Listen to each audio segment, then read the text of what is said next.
When I come here to the mounds and to Wakan Tipi, I feel like it brings me to a different place, I think, in my being. I feel more centered, more grounded. It allows me to let everything that might be bothering me, or just things that are really not as significant, right? A lot of times in daily life we get really caught up in things that in the big picture really aren't that big of a deal. And when I come to places like this, it's almost like that power. I mean, that's what sacred sites are. They're these places of power, and you can feel it here. And you feel that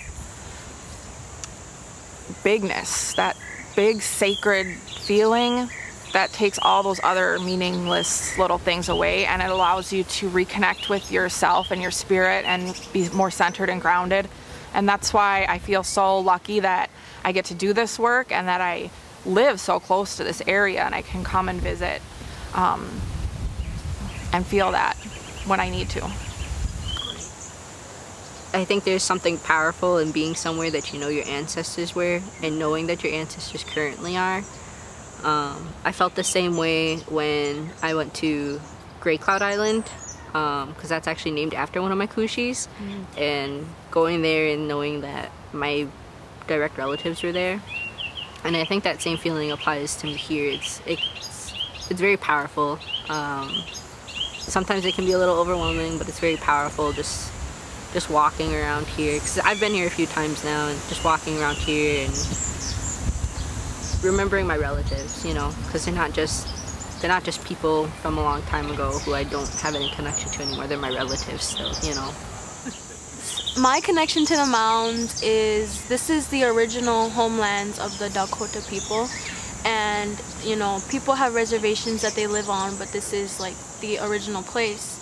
And when I'm here, I feel like a sense of empowerment and like, you know, my ancestors were here walking one time, and now I'm here, and they're buried in those mounds. And when I'm here, I just feel powerful and like, you know, strong and happy.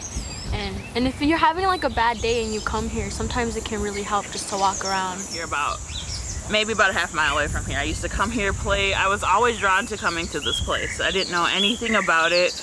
I grew up with my grandma who was a Dakota woman, but she was adopted out of her home, so she didn't really know her ways or teachings.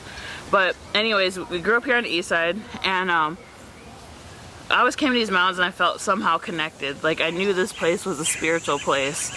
So coming later on to find out who my family was, my Dekshi told me that this was the ancestral burial mounds of our people. And he explained how each of these mounds are like family mounds, and then he told us that, you know, that's why we're connected to coming here, is because this is a spiritual place, and the energy and our connection to this place in the land. It's because, or why I keep coming here is because this is who I am. This is my family. This is why I keep coming here. So that's my connection I found out later in life, and I've always felt like a calling to being here.